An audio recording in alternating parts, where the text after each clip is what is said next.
Yes, people, welcome back to Football Central. Welcome to the Emirates Era Podcast, Episode 2. Arsenal have just lost the Carabao Cup Final to Manchester City, 2-0 on the day. And it was a disappointing day, disappointing performance. Obviously, we're all there in the first step, being positive, hoping for a win.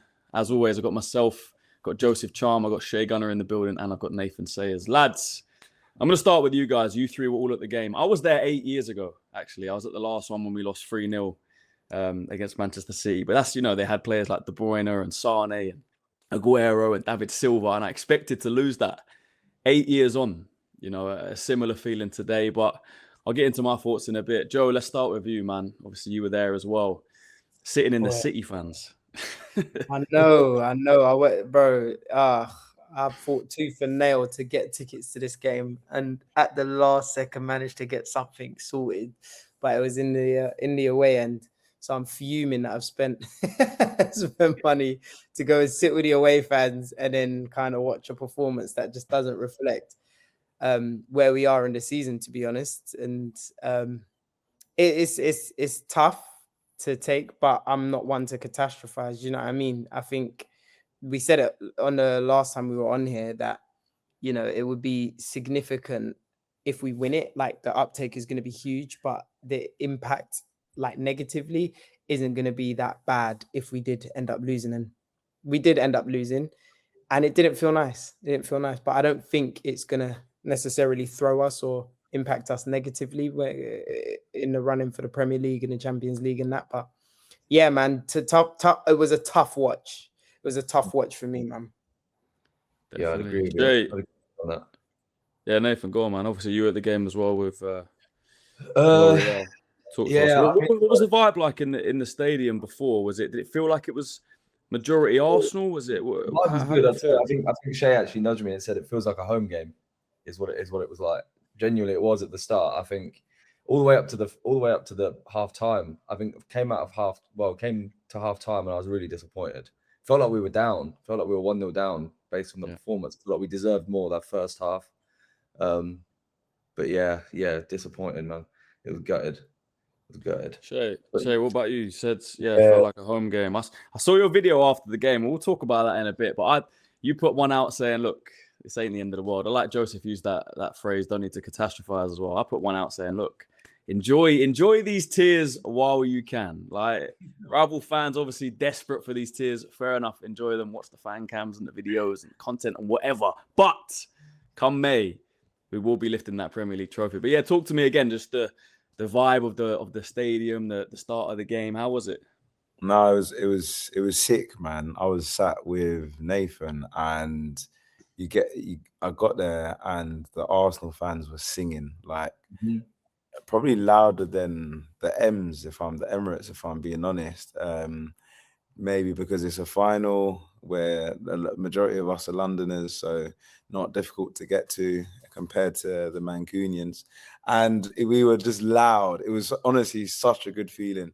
There were flags on every chair, and we were all dripped out in our Arsenal from top to bottom. And I just had a good feeling. I think everyone I spoke to, there were dips in the day where I felt a bit nervous, and then there were bits where actually where Arsenal were better than them. And up until kickoff, I felt like we had this. Even during the first half as well, felt quite good. Like I felt like we were on top. Yeah. Then the second half happened. So yeah. Well, let's get into it. Listen, the vibe. Honestly, we need to touch on that. Honestly, the fans turned up. Yeah, we did our bit. One thing to say, the fans did their part 100%. Like they're not exaggerating. Like, it was loud. It was. I was sat in the away end, like she wanted to scroll out of my skin because I could that must be a weird experience sitting there because it's half and half, being able to like see it from the other side. Oh, it must be a thing to sit and watch it. It's and take it in. Horrible, man. They would hit me with a flag from time to time and smiling, and joking, like we're on the same team. And I was just like, don't touch me, idiot. It's crazy as well because you obviously do content. Like, you're quite well known in the Arsenal space. Oh, all it takes is one City fan to be like, hold on, I've seen your skit. Hey, this guy's an Arsenal fan. Let's get him out of it. There were a couple of moments. We had a couple of scares. There's one little boy who's just like, oh, Dad, I know him.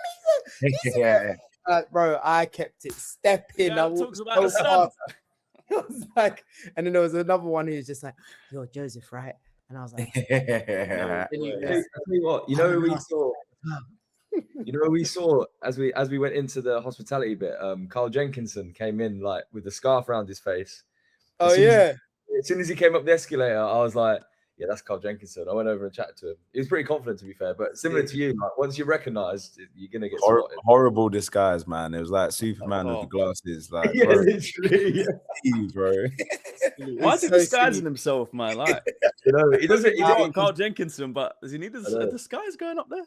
Yeah, man. You sometimes come on, you can't, man. It was rough, man. Watching it because I just wanted to be with our fans, man, and that, like real FOMO is a weird experience because I felt like I was supporting my team, but I felt like I wasn't supporting my team in a weird sense because I was just like, you're not with a vibe, and I can't celebrate. I can't be like, oh.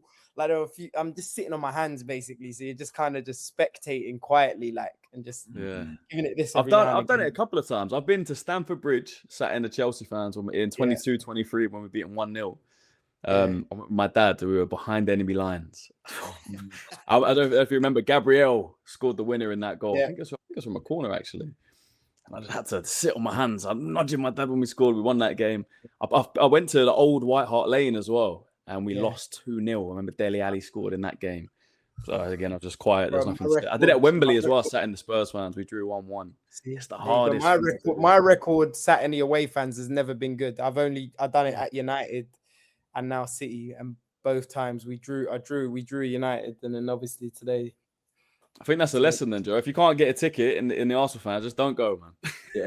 Just don't go. I just went with you, man. I just got caught up in the vibe, you know what I mean? Because it's like one of those things where if it goes well, exactly. If it went well, you know, £300 well spent. Do you know what I mean? Yeah. But from my point of view, I was in. We did a watch along at Village Underground in Shoreditch, so we had like 700 Arsenal fans all behind us, and then it was me, Harrison from Love Island. I don't know if you know who he is. I don't know if you guys watch Love Island. He was on the stream, and Marty. And it was a vibe, man. Like just having that many Arsenal fans together. Like if you can't go to the game, it's the second best thing. Like to be there was a vibe. The whole build up, like we were live from 3 o'clock all the way to 4:30, and then all the way through the game. We didn't even break. Like it was, just felt like it was meant to be, man. Like this whole season building up to these moments. Like we said, we don't need to catastrophize. We will, get into the game, but it feels like a kick in the teeth, man. Like, and I know we said on the first pod, like if we lose, it doesn't have to be, we need to keep our heads as fans. We don't need to whatever. But the performance, I think the performance was more damning than the result. If we'd lost 1-0 and if we lost 2-1, say, or 3-2, and we'd put everything out there, blood, sweat, tears, players put in great performances, but they were just the better team on the day, I would have understood. But I was disappointed with the performance, man.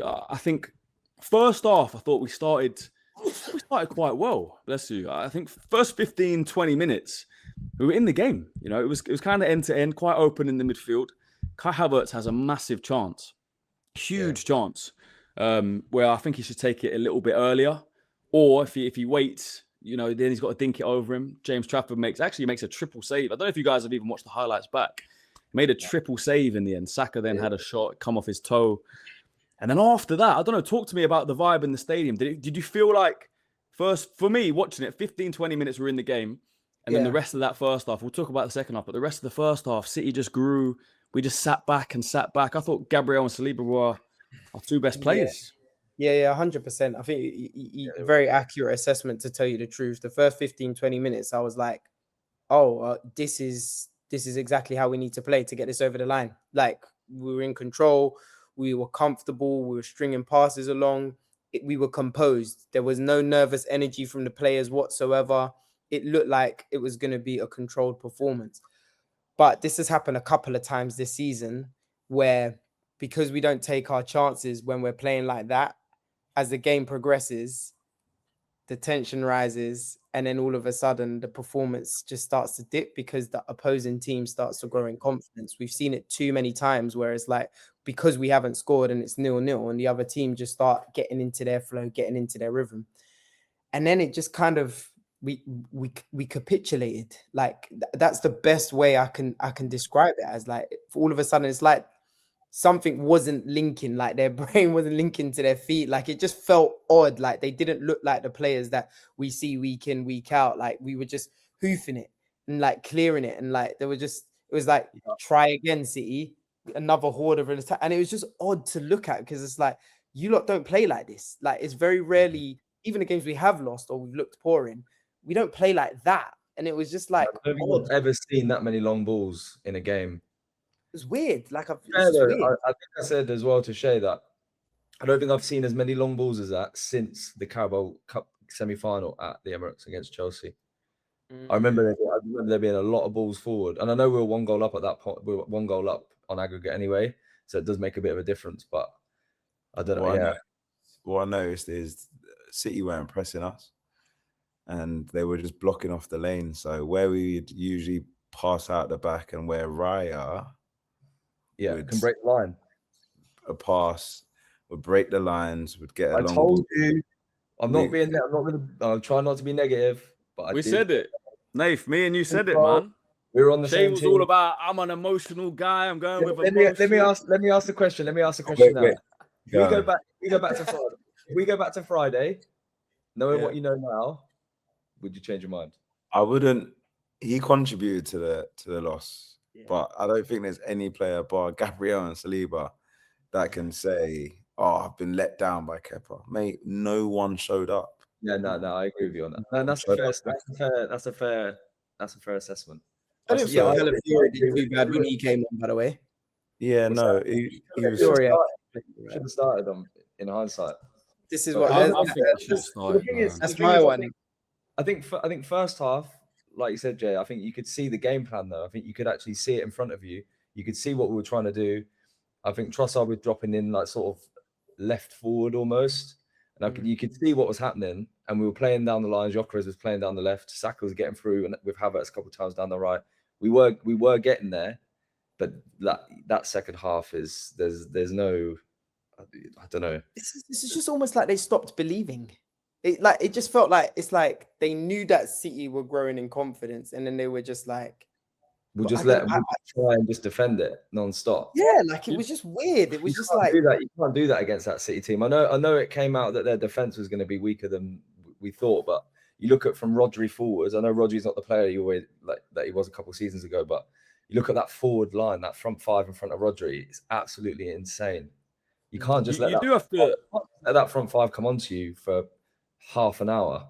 Yeah, I think there was a few turning points. I think the game plan from City was perfect after the first 20 minutes. I think what they did, when you know that Raya's not playing, because Raya, in terms of when he has the ball at his feet, his distribution is insane, right?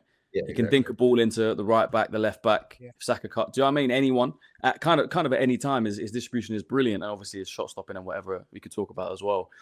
But I think what City did well, they let Kepa have the ball. If we wanted to play out, we couldn't play through the middle to Rice or Zubimendi. We either had to go to Ben White, who they then pressed, had to come back, couldn't get it into Saka. We then either had to go to Nkapie, who exactly the same on the other side, or Kepa had to try and pick a perfect diagonal pass out to the fullback, who's then higher, where if Ben White then loses it, they're on the counter-attack with Doku. Same on the other side. If Nkapie loses it or tries to come inside, they're on the counter-attack with Semenyo. It was a perfect game plan. And when you haven't got Raya, who is one of the best passers of the ball as a goalkeeper in Europe, you just inviting pressure onto you. Like Kepa, even apart from the goal, I thought he was a bit of a problem. I don't mind Kepa as a goalkeeper. I think he's a decent goalkeeper. And people will say, oh, but they played James Trafford. The difference is, and I'm not disrespecting Kepa at all, he's a decent goalkeeper. James Trafford was signed by Manchester City to be their number one. The only reason he isn't their number one is because Donnarumma became available right at the end of the transfer window for, what was it, 20, 25 million? And they went, that's one of the best goalkeepers in the world. We like James Trafford, but we got to take him. That's why he's their number one. James Trafford thought he had the number one, but he's not. So that was a number one bought in to be a number one who then became a number two in the last moment. We bought Kepa in for £5 million to be a number two. That is the difference. And we saw the save that Trafford made in the first half. If that goal goes in, then it's potentially a different game. But yeah, I thought from 25 minutes onwards, pretty much for the rest of the game, we were toothless, man. Like, can't remember really anything. Do you think it's a bit of naivety to think that Kepa wouldn't, like, Pep has obviously seen that starting Kepa instead of Raya means that we change tactically completely, whereas changing Trafford for Donnarumma probably doesn't, because I think Trafford's probably stronger at other things that Donnarumma's not. Donnarumma's an unbelievable shot stopper. You're not getting that ball past him, but Trafford obviously offers them a lot more playing out the back and whatever, playing with his feet. I don't know whether maybe we just didn't. I wouldn't have seen that, I don't think. It doesn't change their build-up, does it? Because Donnarumma's not really a ball-playing. No, that's what I'm saying. He's an amazing shot stopper, but they don't really. Whether we thought Kepa had a mistake in him or not, and his record at Wembley is not great, well, it's not ideal. I just didn't think that tactically it would make that much difference personally. But now, obviously, in hindsight, I'm looking at it thinking it's even deeper than what we originally thought, Christian, to be honest. Yeah, I think City kind of knew that. I think City banked rather on the fact that Kepa's ball distribution isn't as good as Raya's, and they were quite happy. But we didn't do anything. Obviously, we played Havertz, but only because because Eze was injured. You've got a taller man up there to flick it on or whatever. But we didn't even spoke about Eze. We didn't have a game plan. We just went, we're going to play Kepa because I'm being loyal to him. But there was no, City just read it. They were like, he's not going to be able to play out the back. If we put 3 at the edge of the box, he won't be able to play down the middle. We'll just close off the down the wings, and then we were finished. That was it. Do you know what I mean? Like, they read that, and I don't think we prepared for that. We ain't even spoke about Eze, lads. Only Arsenal, a couple hours before a game, your most informed player, the guy that's doing all the interviews, the guy that played a final last year and scored the winner against City, he's injured. He's out. And I don't know, obviously you guys weren't watching on TV, but they showed him multiple times during the game. He's just sitting there in his little hat, just looking sad. I think Arteta's come out and said it's a groin issue. Yeah. Only Arsenal. How many times this season we're about to go into a game? Oh, Saliba's out, by the way. Oh, Saka's going to be out today. Oh, Gyökeres ain't playing. It's just a minor thing, then he's out for a month. It's just a minor thing, and he's out for 2 months. Eze, now I'm hearing he might be out for a long time. Yeah, they're talking about scans. They're talking about scans. I was hoping, out the England team. I was hoping it was we're in the middle of a title race. Pull Eze out, pull Saliba out, pull Timber out, but it does actually sound like Eze is a concern. Yeah, it does. Honestly, when you look at it, we've actually had so many injuries this season, but because of where we are in terms of top of the table, quarters of the CL, we've not actually had to shed that much light on it. But throughout the season, man, we've missed players. Gabriel's been gone for time. Saka had his time. Odegaard's been out. Havertz has been out. Eze's now out. It's literally all of them. Fiore, it's literally all over the pitch, bro. It's been like this. Talk to me about that second half, though. How did that feel in the stadium? Because for us, I couldn't believe what I was watching, man. From minute one of that second half, I've praised Arsenal so much for second half performance. I don't know if you've seen the stat. Arsenal, also, I think in the top 5 leagues, Arsenal have scored the most goals between minute 46 and 60. So the 15 minutes straight after half time, we scored the most goals. Whatever Arteta's doing in the dressing room in terms of the team talk, tactically, players realising where the battles need to be won and lost, changing, tweaking little things. Yeah. We've been the best in Europe. Whereas this game felt similar to that game. I don't know if you remember when Liverpool came to the Emirates, that second half, where they just had all of the ball. Yeah. Like, we just weren't looking after the ball at all. And it's like, it weren't just we weren't looking after it. It's like we didn't want to look after it. And I think that was the issue for me that I found when I was looking at it. And I think, and again, no disrespect, as much as I like Trossard and like as a player, I think this probably wasn't a game for him, in my opinion. I think the way City were, they weren't that deep. Like, they were playing quite high. This seems like a game where we could have got away with playing Martinelli on the left-hand side. We needed a bit of pace that can run in behind, so that option to play out and actually expose that a little bit. Like, Gyökeres was getting in a lot down that left-hand side first half. He was, but the issue is Gyökeres in a 1v1 situation. No. Yeah, what I'm saying is, if Martinelli was there, I think, Gyökeres doesn't make that run and he can be in the box. But Do you get what I mean? And then it's like, and I just think that tactically Arteta may have got it wrong there, or he should have made that change early enough, because Trossard, after the 25 minute mark, he was ineffective. Like, you could see that, like, City had worked it all out, and they were quite comfortable dealing with him. And at this point, like, everybody just stopped playing. I don't know how to describe it. Like, it was literally, it felt like, and I don't know if you remember when Arteta first took over and we were getting battered regularly, the 3-0s by Liverpool and City, when they were just kept, every time we played them, we knew we were going to concede about 3 goals. Like, it just felt like that, like, where we would just give them the ball and just be like, right, try again. Like, and then when we did try to get 1 or 2 moments where we did play a bit of good football, there was a moment where we were bopping it. I think it was like towards the right, not the final third, but like towards the middle on the right. Declan Rice, Saka, they bopped it a little bit, and then it was just like the final pass was just poor. And then it was just, once the final pass was poor, we couldn't get back in. Everyone's out of position again, ball over the top, and then they're back in again. And it was just like odd. It was just weird to see, man. And then the fans at that point, I think that was when our fan base were just kind of like, yo, we were pushing, guys. But I think we're in disbelief, to be honest. I don't even feel like our like the Arsenal end was even like a toxic atmosphere to be in. Like, it wasn't like people. I can't even remember people. There was no size. There was nothing. People were just watching it. Like, I can't believe that we just booted it back into their half with nobody up there, and we're not gonna even press it. Do you know what I mean? If you were to kick it that far and everybody gets up, it weren't even that. It was literally just like training drill. Just send it back their way. Don't press it, and we'll just, like you say, just try and defend it again. I don't know. I just didn't get it. It was a performance that lacked bravery for me. I think that's what it was. We just lacked bravery in those sorts of games. We need those players to be braver and try things like that. Carry the ball a little bit. You know what I mean? Like, try and beat a player. Like, it feels weird to ask for some of these things, but it was just like we were not threatening at all. Even in the first 20-25 minutes, granted, we had a chance off the back of it. It just felt so safe. And we then didn't play football second half at all. We did not. Do you think this Arsenal team hasn't really been in that situation and come back from it this season? I think of a few years ago when we were 2-0 down against Bournemouth at the Emirates. We came back and won 3-2. I feel like those results sometimes build character. It's not the most ideal way to win. Obviously, you're exerting yourself to the 97th minute. You'd rather a 2-3-0 comfortable win. But I don't think there's a game this season, correct me if I'm wrong, where we've been 2-0 down and we've come back even to draw. We've come back from a 2-0 to draw, win this. I don't think we had it. We've not been down 2 goals all season. Yeah. That's what I'm saying. So when we were 2-0 down today, it felt so alien. I was like, yeah. I know. Yeah. I get what you're saying.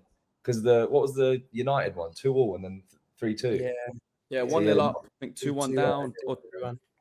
Yeah. That was 3-2 at the Emirates. I kept looking at the time, thinking, all right, there's still enough time. I was looking after 5 minutes of not having the ball. Okay, there's still enough time.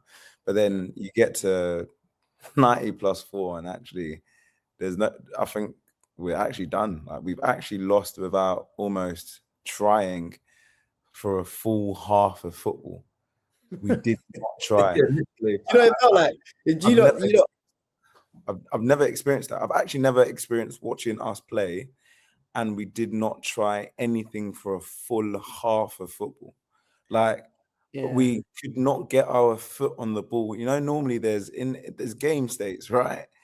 Game states. I've got the ball, you've got the ball, and we've just got I thought we were just going to ride out this flurry of attack for 20 minutes maybe, and then we'll get back into it. It was 45 minutes plus 4 of pure Man City. I've never experienced that before. No, it felt like, I don't know if you lot watch Avengers, but Infinity War. The movie, right at the end when they're all disappearing, and you're almost kind of just sitting there and you're going, disintegrating. This isn't finished, is it? and everybody, remember that feeling in the cinema, if you watch it in the cinema, and it was just quiet, and it's just like, is this happening right now? It felt like that. I was just watching it, and it was just like, is this like this, guys? Like this? and it hurts. It hurts a lot. Like, and again, we're not catastrophizing, but we're just kind of breaking down like how we played or how we didn't play in the second half. At some point in the second half, they started doing the Poznan, and that is the most disrespectful thing you could do. Bro. As that is actually killed me. They were right. Joseph was in it. Oh no!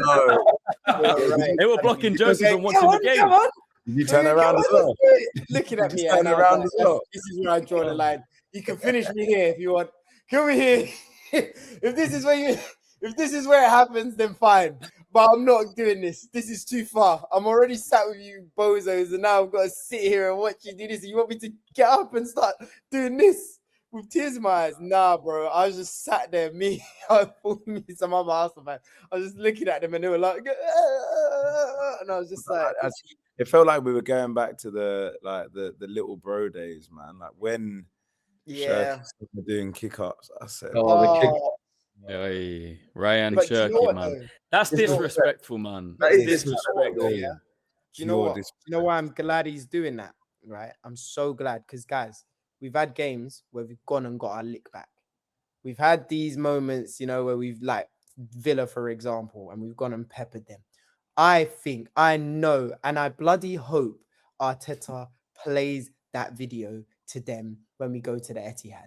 I hope he does it because it's so disrespectful that now there is no way any of those Arsenal players are going to look at that and think, yeah, I'm okay with not winning the Premier League at this point. It is, there's just no way, because I was looking at it thinking, he is actually disrespecting us differently. Mm-hmm. And he shouldn't be allowed to. The bottom line is, of all players, he shouldn't be allowed to. I don't care how technically gifted he is. He's fantastic. He's a brilliant footballer. There's no question about it, right? But he hasn't won anything. He hasn't won anything for City, right? He hasn't won a major trophy. So for you to do that to us is like, he's already got the mentality of one of these, like, well, I don't respect Arsenal. And it's like, how dare you? Like, how actually dare you? It was disrespectful, man. Look, if it was one of our players, maybe I'd laugh and be like, whatever. But it's disrespectful when you're on a pitch, professional footballers. Ben White then obviously went and left one on him after. It felt like, remember when Arteta showed the team the Ivan Toney tweet? Yeah. This nice kick about with the boys this afternoon, and had it this afternoon, which is even on the thing. I agree with you, Joe. Hopefully he shows that. Hopefully, you know what? Knowing Arteta, every day in training from whenever they go back after the international break to that game, he'll probably have that on repeat on one of the TVs. Have to put that on the projector. Put it on the projector. Mate, get the light bulb first and give talk about the energy. Win a little necklace and have a little 2-inch LCD monitor doing the kick-ups around. And, Get you into their brain to think. But do you know what else? And the thing is, Pep knows, because Pep weren't happy about it. Yeah, he weren't. Yeah, I seen that. Pep weren't happy about it. What did he say? He was just camera cut really afterwards. Yeah. It's like thinking like, almost like what you doing, like, and it's like, that's fine. You can do that. It's all right. You can showboat, because at the end of the day, football's about expression. I'm never one to stop a flary player from doing it. It's unnecessary. I'm just highlighting. It's unnecessary, man. It is. If he did a rainbow flick past the player or something, I can understand. But just to do kick-ups when no one's near you. Nah, you see me on the ground as well. I'm about expression in football, right? And there's certain players that, if that's the way, look, we were all laughing at Anthony when he was doing that circus thing, when he was doing 360, right? At the end of the day, a big part of football is entertainment, innit? The thing is, the two things can be true at once. It's disrespectful, majorly disrespectful. That's his expression of football. That's fine. You want to do that, but that comes at a cost. It's okay for us to look at that and acknowledge it as disrespectful, because it is. But we can't police the fact that, he's trying. It's just disrespectful. I'm sorry. In the 63rd or 67th minute doing kick-ups with no one around you, it's not even about expression. You are just violating. Anyone do kick-ups, like, you're just violating. You're it's so rude. When I'm thinking about it, it's rude, bro. It's so, where's the football etiquette? Like, I In a agree, Shay. But, final. but if I was to ask you, we watched that and he did that to another team, we wouldn't be outraged. We should be outraged because he did it to us. But if he did it to somebody else, we would be laughing. Because guess what? Our young boy, Miley Salmon, when he was doing it, was it Salmon that did it? Yeah, it was. At the back line? We were loving it. We were not one of us was saying, it's disrespectful. I'm just saying the bottom line is it's disrespectful and we have to be angry about it. But like we can't be like, it stamp this sort of stuff out of the game just because it's happened to us. It's football. Yeah, I mean, it's fine. There's some fair. It's not fine, but it's fine. Like, do that, but just understand that it comes at a cost. Because now we have to stamp it out. And I'm glad Ben White left some on him. Like, I'm actually not mad at Ben White's performance, by the way. Completely. I don't think he was good. Yeah, I think Docky's a scary guy. It's just you when you're talking. Do you know what's scary about Doku? He was nice. And I still stand by my statement about him being St. Maximin, right? That's his kind of caliber of player. Like, it's the way he changes direction that bothers me. Like, it's so quick. Outrageous. Like, it's ridiculous when he does that. That Doku step. And it's gone. And then he's gone. It's just His gone. leg almost lingers in the air for a sec, and then he goes back and then does this, and then he takes it, but he's just gone. The best thing was, I think, first half he took Ben White on, had a clear run into the box, came back, did it again. Yeah. Bro, like, also, Semenyo on the other side is a serious player as well, man. Once Nkapie got that yellow card, for me the game changed. I think I've taken one over and over again. Semenyo is the greatest January signing in the Premier League, in my opinion. Why didn't we get him? Why didn't we get him? Boyhood Arsenal fan was there to be taken. Yeah, up at 65 mil, man. Overdraft. I'm sorry. Overdraft. I would have chipped in for it. Get any. Bro, look all the merch. Merch. Shay's always getting merch. Joseph is working. I'm wearing a hat right now, man. Why am I wearing an Arsenal hat? Ask me. Why? Why are you wearing it? They've taken over my whole wardrobe, man. They've got the money, man. I was wearing this one today, man. I wore this for the stream. This is so nice. The amount of compliments I got for this today. I was walking through Shoreditch after, some guy came up to me, American guy. He's like, "Oh man, that jumper." He didn't even know it was Arsenal. He didn't realize this little velvet thing, and I was like, "Thanks, man." I wasn't even gonna say like this is my team. I was just like, "Thanks, bro." Like, see, you don't get. See me. I need to get that stuff as well, But Shay's already promised that he's gonna give me one of these t-shirts. Lads, all right. Quadruples off. I never said we were winning the quad. I don't think it's ever going to happen. Just looking at history, there's been better teams, I think, than this Arsenal team that haven't done it. Obviously, the treble's only been done twice. But the treble, interestingly, I'm not saying we're going to win the treble, but the Carabao Cup, the League Cup, is the one that in 99, United didn't win. And in when did City win the treble? 22, 23 or 23, 24? Whenever City did it, they didn't win the League Cup. They got knocked out against Southampton, interestingly, in the League Cup that year. But let's look at the bigger picture for a sec. Like I said, Shay, I saw your video. I still think we're lifting the Premier League in May. I think there's still a lot to praise about. I saw Arteta's interview talking about, the hard work we've done this season. We can't just let one bad game, undo all that. Obviously, the noise will be loud. We know it will. Social media and punditry and fans and whatever. And the negative side of the fan base will come out of nowhere. And it still is 4 losses all season. It still has been a great season. It was a poor game. There was a lot of players that didn't turn up, but it can't define our season, can it? We can't take this into the next game. So I think go ahead, Nath. I think we're lucky that we've got international break anyway. So I'm not too worried. I think that's what I said in the last episode was win or lose, I don't think it's going to affect what happens. I think we can go into the international break 2 weeks off. Some of the players who Rice and Saka for certain are getting like a week off, so that'll be good. And then what is it? FA Cup first weekend back. So some of those will get a rest anyway. So I'm not worried about it affecting the Premier League. I think if we were playing midweek Prem or the weekend coming up, I'd be really, really anxious and nervous about that game because I think it probably would have a knock-on effect, especially with it being such a bad performance. I think if we would have played well and convincingly well, and then lost on a last-minute goal or extra time penalty sort of thing, I think we could have just kept going with the Prem. But I think that performance, I don't think we could go in confidently to the next game. But No. that break, I think, will do us the world of good, and I think the Carabao Cup will be forgotten by the time we come back. So Yeah, I agree. I agree that we definitely. It's a weird one. I agree. The rest and the break would do us really good, but I actually think that it's one of those ones where it's like, you know, when you have if you've ever been in a car crash, someone tells you to get back behind the wheel as quickly as you possibly can, so that you're not spooked by it or affected by it. I actually think based on the performance, like it would have done us good to go straight in and like, because there's going to be a lot more fire in the belly. There's going to be a lot more kind of drive to go and succeed. But equally, I can definitely see the benefit of us having that break as well. Yeah, man. Like I think we can't catastrophize, but also we can't keep being the team that wins the most games across a period of 3-4 years and then not get a trophy. It's one of those ones, right? It's almost like, we're playing well, but like that but is a very important but now, right? And it's the margins that are killing us at this moment in time. So whilst I 100% agree, we cannot catastrophize because we're in 3 competitions. I think the main priority should obviously 100% just lock in the Premier League, man. That's it now. Lock it in.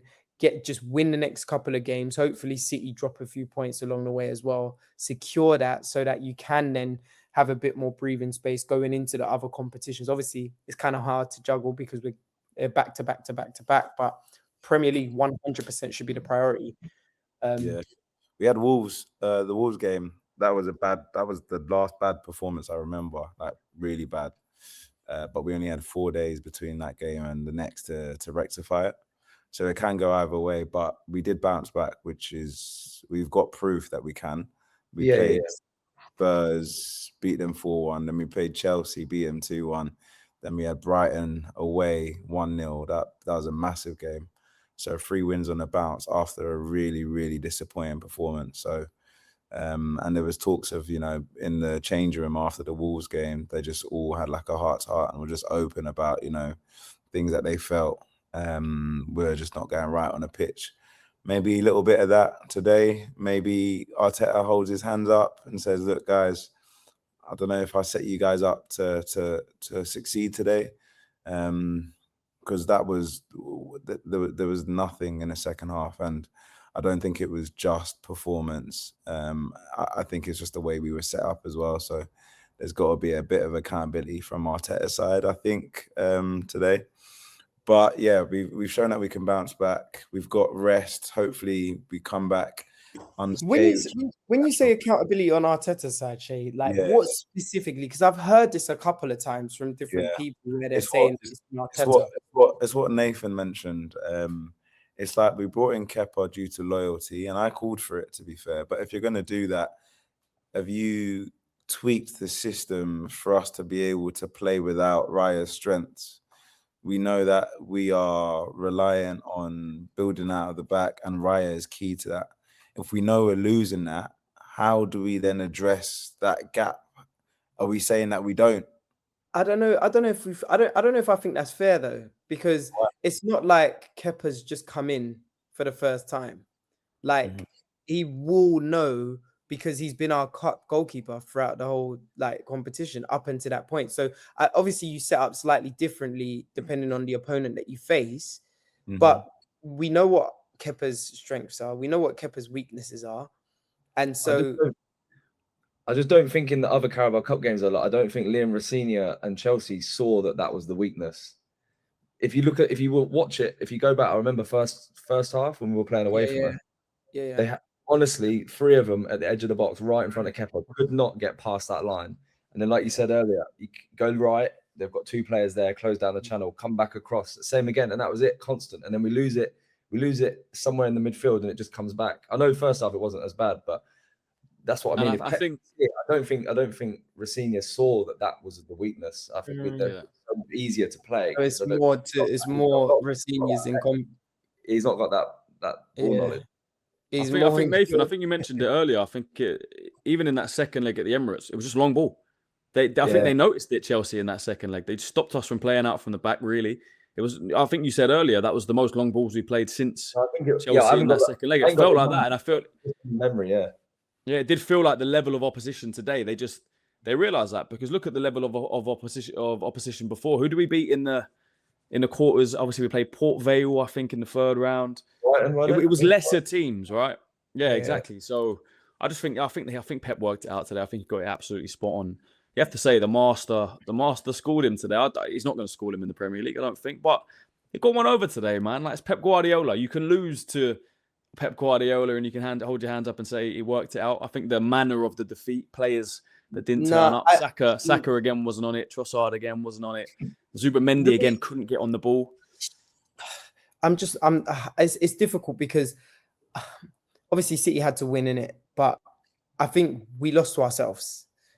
That second half performance, right? It weren't like City lit up the place. It weren't like. You have to ask why, Joe. You have to ask why, because we've seen that. We've seen that this season. But it's down to the players. That second half is literally down to the players. And them not I would say it's down to the players if every pass was misplaced, and there were a few of those. There were a lot of those, Shay. There were a few of those. Long balls weren't intentional long balls today. But why are there no outlets? Why is there no way of us getting our foot on the ball? Why like that? I refuse to believe that is just down to the players. I honestly think that today we have, or Arteta has. He has to take responsibility. I think the argument as well would be if there was 3 players, and this is just poor performance today. It's nothing about the whole season we've had. If there's 3 players that you would say went missing today, I'd say it's Rice, Zubimendi, and Saka when he came in as 10. They are the 3 that are in the middle that need to be receiving it on the half turn to get it out into the attackers. I thought Rice did okay. I think he played okay, but I'm talking about going forwards though. I'm just talking about going forwards. Interesting. I just think when Arteta realised. Go on, Joe. Sorry. Sorry, Nick. You mentioned the half turn. There was an interview with Kyle Walker, and he was talking about how Pep likes and Arteta likes around like receiving the ball and not actually playing on the half turn. Then after hearing that interview and then watching us play today, I saw all of that. You know, I noticed it so much more clearly and then it talks to the point around that bravery piece around who's the player that is going to take that touch or is going to do that. But that's what I mean. That's where I'm coming from though. That ball through the middle and then you let it roll across your body and then you're through. Then you've broken down that line between Haaland and Cherki or whoever it is and Bernardo. You know what I mean? I just didn't see that today. You know those driving runs that Rice has where it comes across with his left foot. He takes it down the left. We didn't see any of that. Defensively, although he's conceded 2, Rice was good. I saw a lot from covering in that middle between Saliba and Gabriel. But I just think going forwards, I just didn't see any of that. You know, even Mendy's sideways passes, didn't see any of those. It wasn't really getting on the ball, man. We're just our system. At the end of the day, our system doesn't suit an out-and-out number 9. Just having one guy that is constantly on the shoulder. We rarely ever play in behind. We never see Gyökeres just with green grass in front of him running in to shoot on goal. When we suit a false 9. If you had Havertz in that false 9, dropping deeper, then one of their midfielders has to drop to be on him. Like, what about the amount of times when Odegaard used to play in the 10, you see him coming back between the centre-backs. People get frustrated, but that is by design. That is so then space opens up, someone's got to mark him, then either Rice can pull off or Partey who was there or Granit Xhaka who was, do you know what I mean? Then you just make space for the other midfielders. Today, they marked Rice and Zubimendi.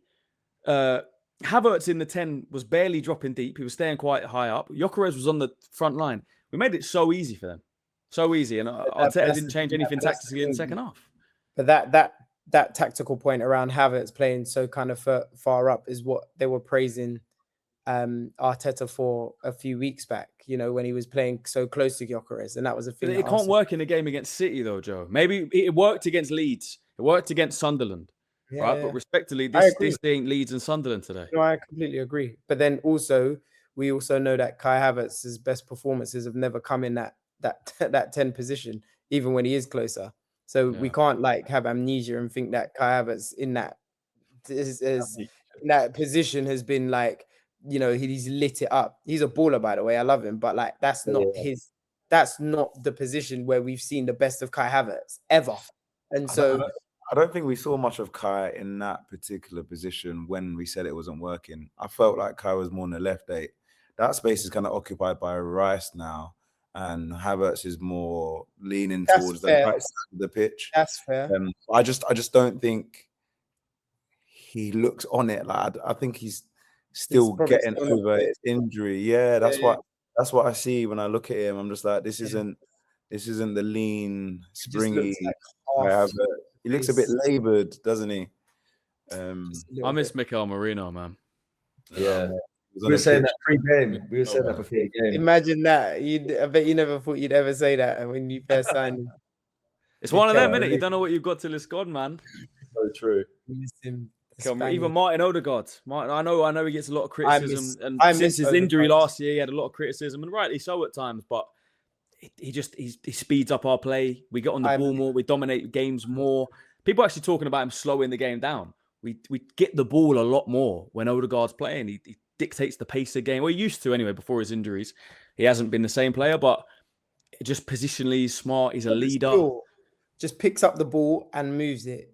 Like, one thing that no one can argue is that he takes responsibility in that sense. Like, he goes to collect the ball and he moves it. Might not necessarily in his more poor performances, might not be the most effective pass per se, but it moves. The thing that was really disappointing about today's performances, there were so many moments where the ball wasn't moving, where we were stood still for ages.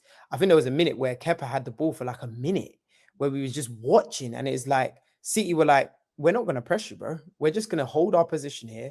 And it's like Kepa was like, oh, I'm waiting for you to press me so that I can then pass. And then it's like the pass that they would eventually make would be one they could have made 30, 40 seconds ago. And that's the frustrating thing. It's like, if you're going to do that, do something that you couldn't have done 30, 40 seconds ago. And that's what it was. It was like so many times where it's just like they're waiting. I'm going to do the pass that was the most obvious pass. And so, yeah, it was just that second half was just non-existent. They're allowed a bad game in it. They're allowed, like, it's all doing, look, it happens. It happens. Yeah. It felt like they were shocked by by City not pressing them, you know, like I don't think they were, I think they were surprised that they weren't. It's kind of like, we've been found out, like, straight away. A little bit. It's like, now what? It reminded me of that was it Porto? And Porto were doing the mid block, and I'm just like, we had never come across the mid block before, and we were just like, how do we play against this? I don't know. I don't want to say lack of prep, but there's such quick turnaround between games, and it's mainly recovery. I don't know. I just didn't feel like we were that prepared for this game. Joe, you look deep in thought. I am now, because that's why it's confusing. And we're I don't want to labor on the point, because it was just like, it felt like they weren't prepared, but we know that they would have been prepared for this game.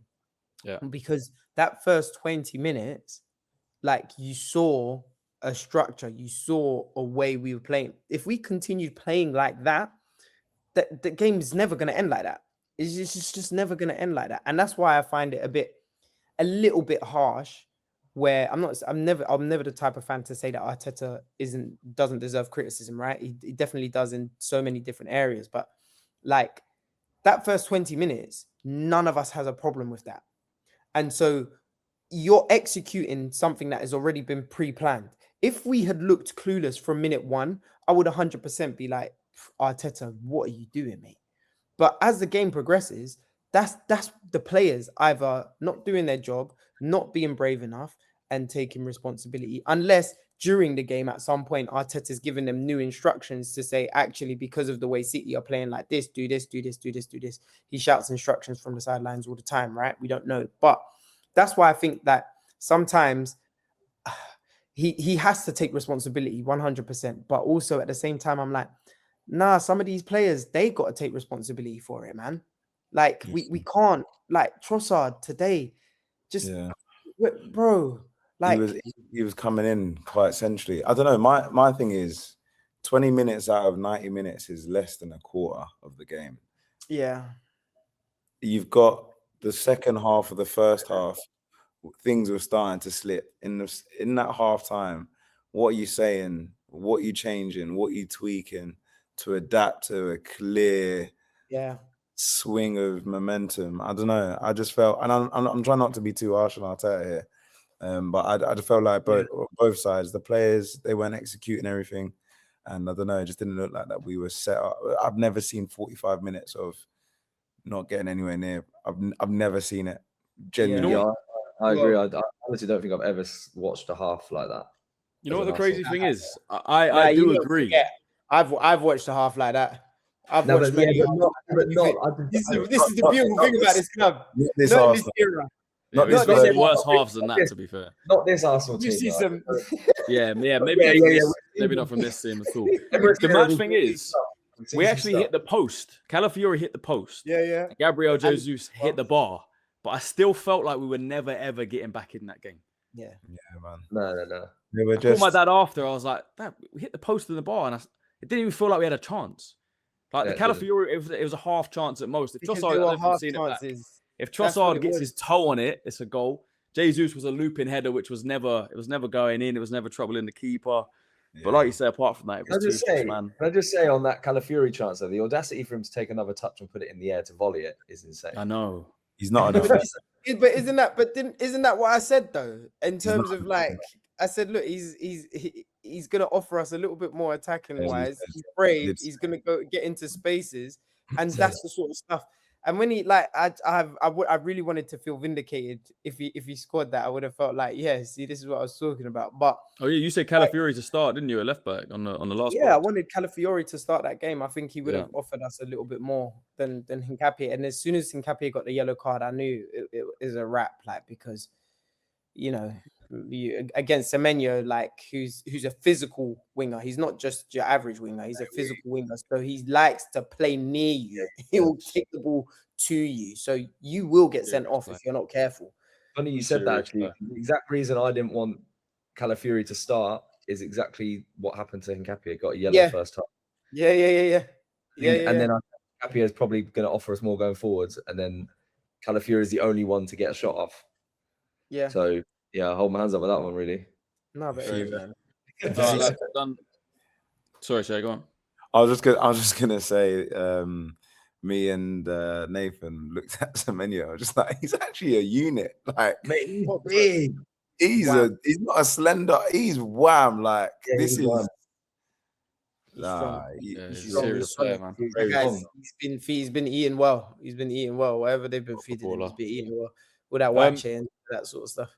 Look, we've done 52 minutes of drowning our sorrows, bit of a therapy session. But Shay, talk to me, man, because like I said, we made a similar video about it's not all doom and gloom. Yeah. Still in the quarterfinals. It's like I'm picking myself up off the floor. Hold on a second. Hold on a second. All these rival fans watching and whatever. Chill out. Enjoy our tears today. But the FA Cup quarterfinals against Southampton coming up. That's our first game back after the international break. Quarterfinals are the Champions League against Sporting Lisbon, which I still back us to go through, especially over two legs. And then Barcelona in the semi-final, probably with that high line, I'll back us to get to the final of that.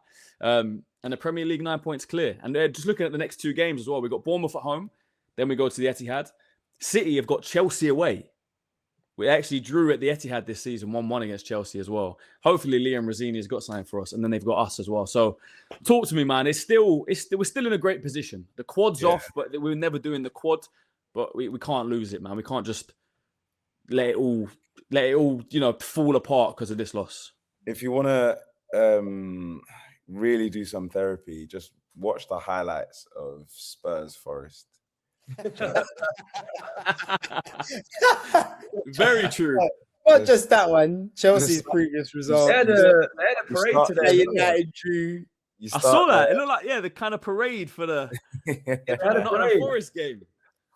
It was mad. I was like, what? Are they in the final as well? I love how Shay said that mid-stretch. He was like, go watch their highlights, man. Just start there. And then you can make your way over to the Everton-Chelsea game, and then make your way to the United game, then make your way to the Liverpool game. Yeah. And then you just have to remember, like you said, we are in the quarterfinals of 2 trophies that we'd like to win, and we are 9 clear with a game in hand.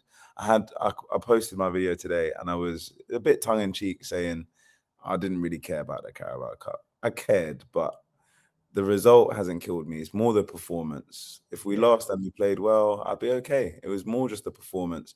Some fans are saying, "Oh, like there is a subset of fans that say you are the reason other fans hate us, bro. Shut the hell up.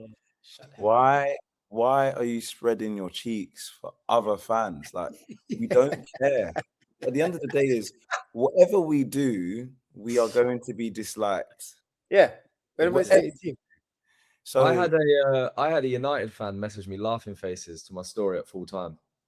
do you know what? Do you want to know? Multiple of them, man. All of the people. I replied saying, "Did I message you after that Europa League final?" No, because I would never laugh. I would never laugh at another club that let Spurs win.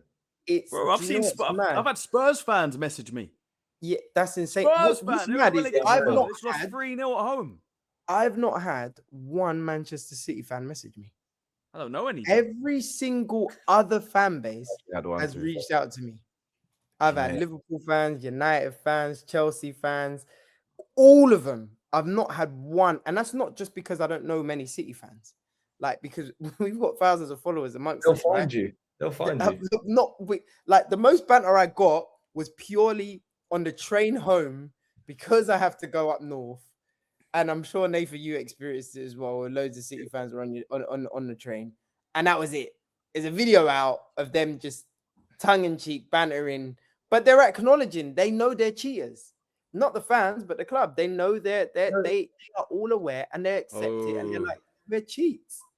That's what they're saying. The ones that I was with on the way back don't think they're catching us, by the way. So yeah, same. Likewise. They say they ain't catching us. That's why. Yeah, they don't think they are. They know.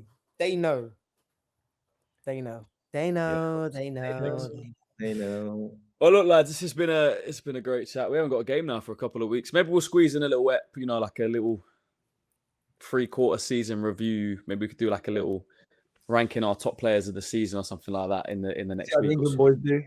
How the England boys do over the next couple of weeks as well. True. Yeah, I think so. Our England players they're not going until the second round, right? I'm not sure if Noni's there. Is Noni there this week? And then I think it's Saka. I think it's Saka and Rice. Saka and Rice. I think the week after. Saliba's withdrawn. I don't know if you saw that. Withdrawn from the France squad as well. Yeah, ankle injury. Fabrizio Romano, I saw he tweeted that it was an ankle injury. Yeah, but then other reports were just saying it's fatigue and he's tired. Did he get in? He didn't come off. Again, the Saliba one doesn't worry me too much. You know, again, like genuinely, this season's the first season where, as long as Mosquera's about, like, I'm not worried. Saliba was so good today against Haaland. He's fantastic. He done well. He like Haaland didn't have a sniff, by the way. He's probably one of the only City players that didn't have a good game. Like he was like just not involved. Yeah. But that's his game anyway. If he's not scoring, then most of the time he's not in the game, innit? But true. All right, lads. Look, before we end it, we're top of the league. We're actually top of the league. Yeah. 5-6 wins left, and it's done. We're at the parade. 5 wins left, and we're at the parade. It's just that. So let's not go crazy. Let's not lose our mind. It's the Carabao Cup. Yes, we wanted to win it. But look, man, quarterfinals in the Champions League against opposition that we would like to play in, not to disrespect Sporting. Everything's laid out for us. It's still in our control. It is. Completely agree, man. Completely agree. Look, lads, thank you for a late episode 2. Appreciate it. Everyone watching, everyone locked in, make sure to like and subscribe. Go and follow everyone here. I think I pointed the wrong way last time because it was mirrored. I don't know which way I'm pointing, but Joseph Charm on my left, obviously the J Charm. Instagram, on TikTok, you got YouTube as well, haven't you? I saw. Shay Gunner as well. Match day vlogs coming out. Check out Joe's vlogs. I'm sure it'll be amazing. Shay on Insta as well and TikTok. Obviously, consistent Arsenal content, comedic Arsenal content, bringing some light release to the Arsenal fan base. Shay, are you on YouTube as well? Yeah, Shay Gunner. Yeah, man. Shay Gunner, man. Come on. Shay Gunner on YouTube as well. And Nathan. I'm on Facebook as well. Don't forget Facebook. All right. Go check out Shay on Facebook. Let's get those Facebook followers up. Be on Facebook. And Nathan as well. Nathan Sayers on Instagram and TikTok. It's Arsenal Fan Reaction, I think, is your main page as well, isn't it? Bringing the Arsenal quizzes. We know what? Maybe we need a little A little Should I run football a central quiz? quiz from I can Nathan. run a Quiz. I can host a quiz. I could do that. That's what we Quiz, bro. That'd Make be it sick. happen. All right, That would let's actually do be it. sick. Let's make it happen. Let's do it, I'll put the ats and the links and stuff in the description. Everyone locked in, like I said, like and subscribe. It's been a bad day for Arsenal, bad day at the office. It's our fourth loss of the season. Obviously, the timing is bad. We're not doing the quadruple, lads. We're not doing the quadruple, but the treble is still on. I say that tongue in cheek. The Premier League is the one I want. There's six wins away from that. People, like I said, like and subscribe. We'll see you next time.